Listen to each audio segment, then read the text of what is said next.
자, 버니큘러 500번 읽기 하기 전에 우리 집에 있는 예쁜이 우리 배꼽이 소개할게요. 안녕 배꼽아. 체스터. 자, 버니큘러에서는 체스터 나오는데 우리 집에서는 배꼽이에요. 그래 가거라. 자, 우리 집 배꼽이가 제가 버니큘러를 읽을 때 항상 옆에서 응원을 해줍니다. 그래서 가끔씩 애기 소리 들리시죠? 그게 우리 배꼽이 소리입니다. 원래 오늘 중으로 제가 이 책을 다 끝내려고 했는데 지금 시간이 이제 15분 남은 12시네요. 조금 일이 많아서 늦었습니다. 그래도 오늘 지나기 전에 시작을 하는 거니까 오늘 중으로 끝낼 수 있도록 해보겠습니다. 제가 읽을 때 섀도우 리딩도 했다가 그냥 제가 읽었다가 이렇게 연습을 많이 하는데 사실 영어 발음에 대해서 제가 많이 신경 쓰는 편입니다. 그리고 영어 발음을 지금 아이들에게 가르쳐 주고 있고요. 가급적 제가 섀도우 리딩을 할 때는 원음에 들리는 원음을 그대로 흉내내려고 많이 애를 씁니다. 이거를 읽을 때 팁을 하나 드리면, 한국 분들이 책을 읽을 때 보면 Harold helped us out that night. I had an uneasy sleep. 이런 식으로 이제 끝을 자꾸 내리시는 발음을 하시거든요. 근데 영어는 이게 이제 뱃소리를 사용하는 언어이기 때문에, 그래서 우리랑 주파수도 틀린데 뱃소리를 쓴다는 얘기는 뭐냐면 호흡을 많이 가져가는 언어입니다. 그래서 호흡을 훅훅 잘 밀어주시면 이 끝소리가 많이 떨어지는 현상을 막을 수가 있습니다. 그래서 That night I had an uneasy sleep. 이런 식으로 끝까지 호흡을 축축 밀어주시는 거거든요. 그래서 제가 이제 그렇게 사실은 많이 읽어요. 그래서 이게 저도 여러 번 읽다가 보니까 깨우치게 된 건데, 여러분들도 영어를 발음하실 때 호흡을 끝까지 쫙 밀어주는 발성을 해보시면 참 좋으실 것 같아요. 자, 이제 섀도우 리딩을 해서 챕터 6부터 챕터 9까지 오늘은 끝까지 한번 읽어보겠습니다. 그리고 제가 읽다가 보면 이렇게 몸이 자꾸 밑으로 떨어지거나 인상을 막 쓰고 있는데, 제가 인상을 쓰는 이유는 노안이 와가지고 책을 읽다가 보면 잘 안 보여요. 그래서 저도 모르게 인상을 쓰고 있습니다. 그리고 눈이 흐려지다 보니까 이걸 다시 잘 보이게 하기 위해서 눈을 이렇게 크게 떴다 감았다 하는데, 저희 딸들이 그게 너무 웃기대요. 그래서 오해하지 마시고 절대로 눈이 좀 잘 안 보여서 이렇게 인상을 쓰는 거니까 많이 이해하고 봐주시기 바래요. 네. Vernacular Chapter 6 읽도록 하겠습니다. 섀도우 리딩으로 읽겠습니다.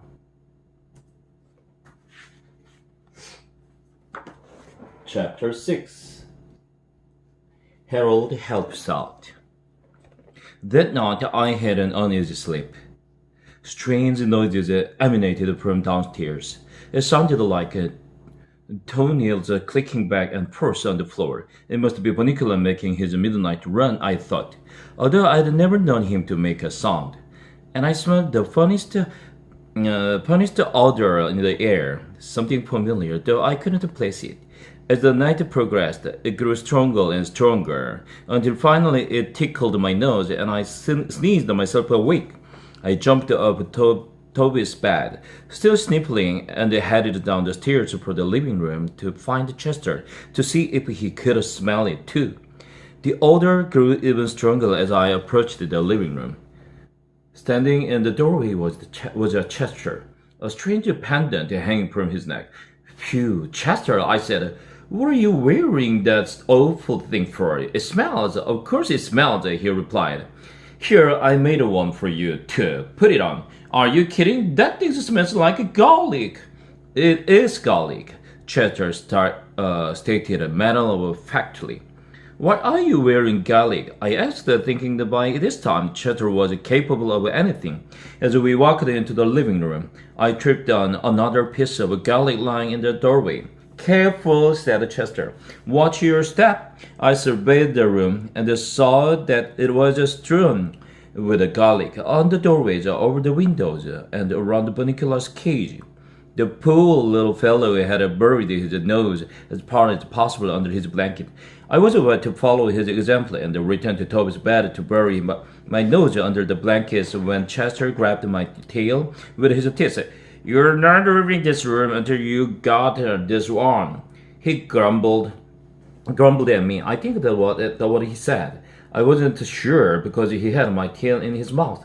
"It's not polite to talk with your mouth full."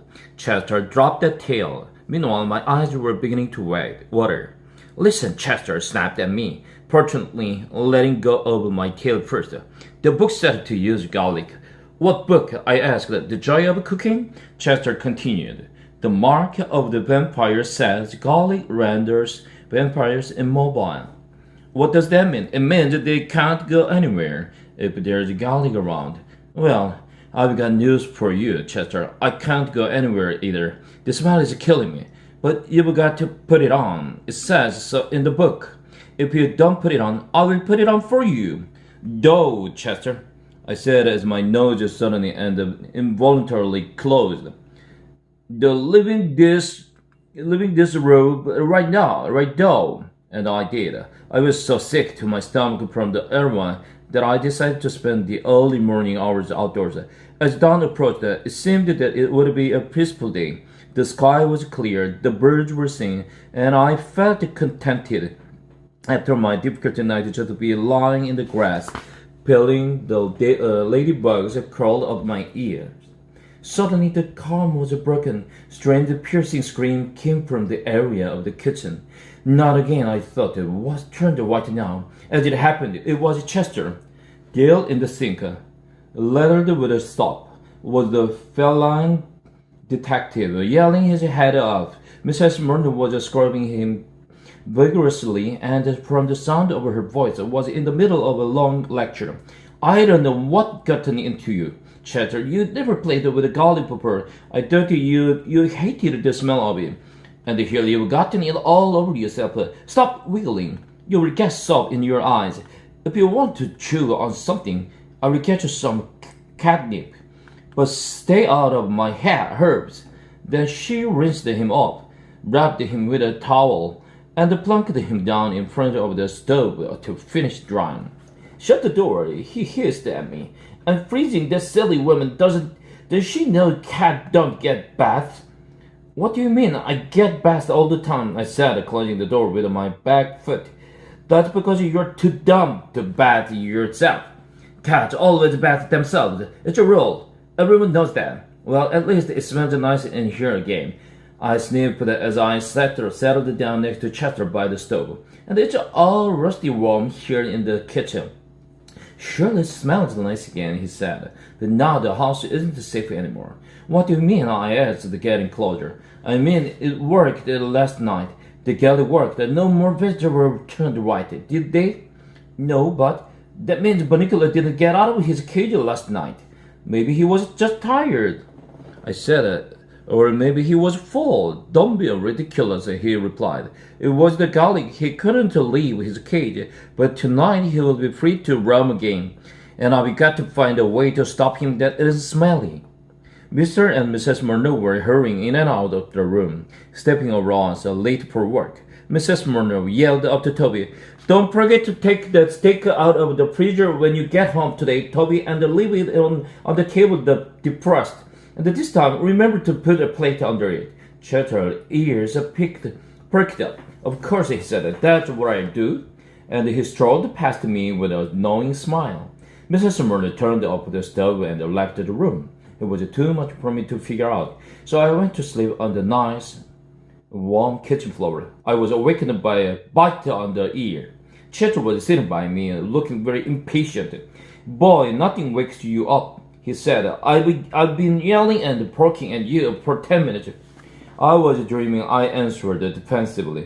"About a place where there weren't any cats around to bother nice dogs and wake them up when they needed their rest.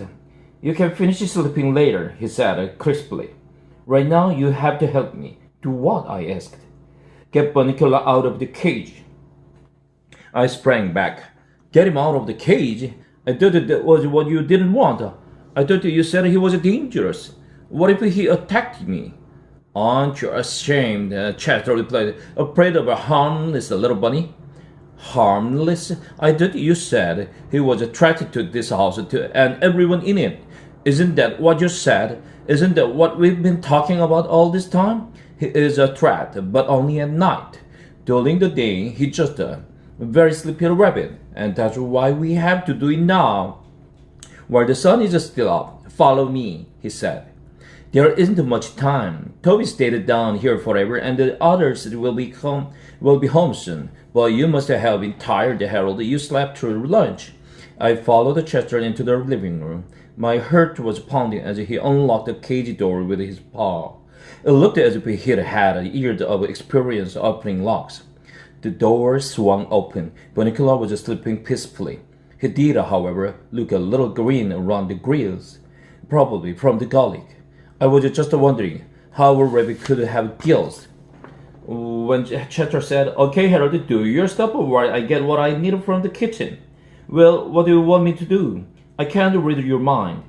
Get him out of the cage and onto the floor, and I'll be right back, Chester said. What? What? What? I verbalized. How am I supposed to do that? Use your head, he answered, and he was gone. Looking at the cage, I realized that was precisely what I would have to do. Until this moment, I had never had to face the possibility of actual physical contact with a real live rabbit. I looked upon my chore reluctantly. I seemed to recall my grandfather telling me that one picked a rabbit up by its neck with one's teeth. This I attempted, though the very idea set my stomach churning. I squeezed my head through the tiny door and gently placed my teeth around the skin of the bunny's neck. To avoid any suggestion of violence, I would never been one for the sport of hunting. I preferred to think of myself as the creature's mother, carrying it off to safety. Unfortunately, I couldn't carry it anywhere, for once my head was in the cage, I wouldn't come out again. I could go neither forward nor backward. At that moment, Chester appeared at the door, carrying in his mouth what looked every bit like a nice big juicy new raw steak. My eyes popped, my teeth dropped the Bunnicula, my mouth opened, and I began to drool. After all, I had missed the lunch. Chester, what are you doing with the steak?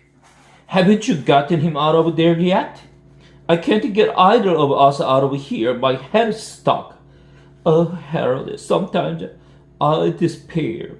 Here, I will get you both out. I should have done everything myself. He came over, dropped the steak just a few feet away from me, and climbed up on my shoulders. You pull your head out of while I push you against the cage. Who gets the steak? I asked. Don't worry about the steak, Harold. Just pull. I would have more motivation if I knew who to get the steak. Chester ignored me. I pulled. He pushed. I felt something go pop. We all fell in a jumble. Chester, the cage, Bunnicula, and me. When I looked around, Bunnicula was lying next to me, still sound asleep. There you are, I said. We got him out. Now let's eat. No dice, Chester said. Just read this to me, so I will be sure I'm doing it right. And he handed me a book. That book again. Start at the top of the page, Chester said, as he picked up the steak. Why don't you read and I will hold the steak? Chester replied. I took it to mean that I was so to start reading.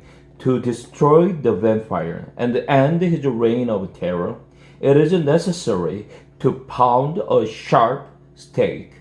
Chester interrupted. A sharp steak? He asked. What does that mean? I'll taste it and tell you if it's sharp. I offered. Oh, never mind. This will do. It's a sirloin. Keep it ready. To pound a sharp steak, into the vampire's heart.